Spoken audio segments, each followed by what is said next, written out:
With constitutional reforms at the center of political debate, Father Frank Bwalya, director of the Upnd Presidential Support System Media, has dismissed opposition claims that the review process is politically motivated.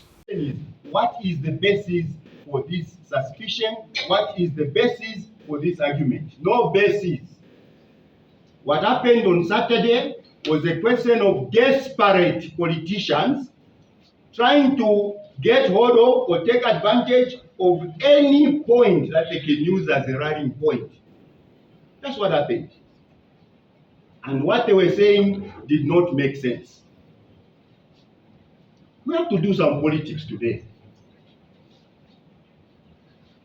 My brother, who I respect a lot, State Council Sakwiba Scotta, said the Constitution should not be amended before 2026 elections until after their team, that team you saw there, until their team are in government. In that team is Tonse. In that team is the PF faction where my brother, Mr. Upnd, belongs.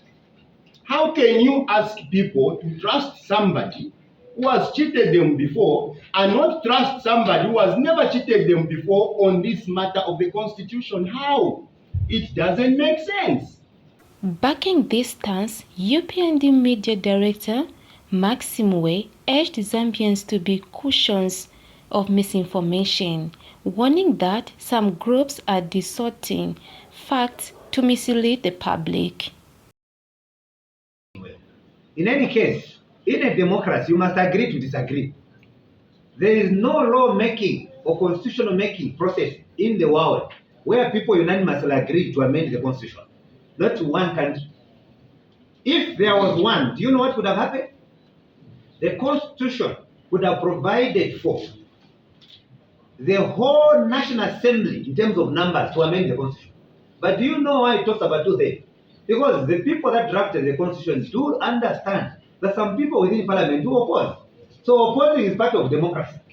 So if they are opposing, that's fine. But then that doesn't stop any process. I should further also mention that they are also alleging issues of deceitful approach to constitutional reform. Now, if they talk about deceitful approach, they have not demonstrated any, except they have been discussing suspicion.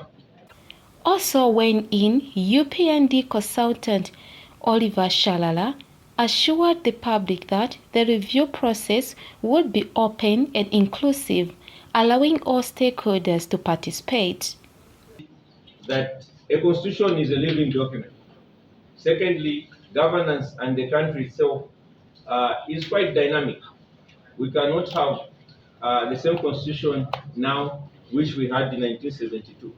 From the time we had independence in 1964, we've had challenges in terms of the constitution. Most of the time, when we have a process to define what we want as we the people, what would happen is the government in place would be jittery to push certain clauses.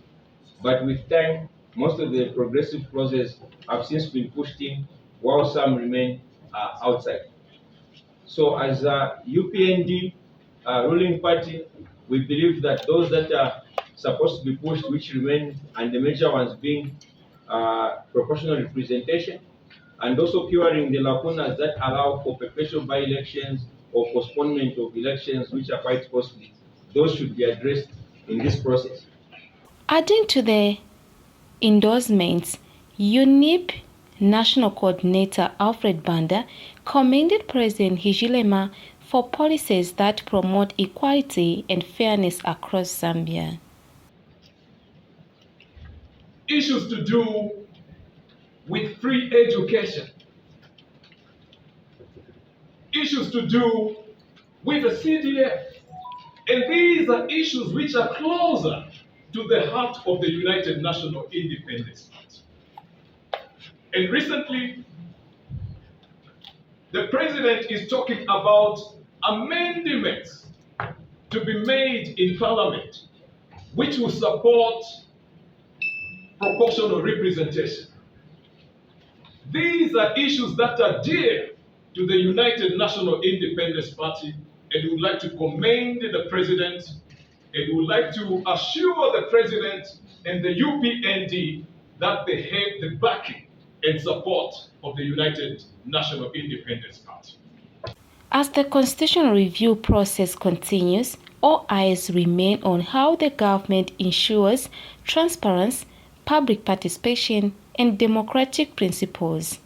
Malangi Nzombola, Liberation News, Lusaka.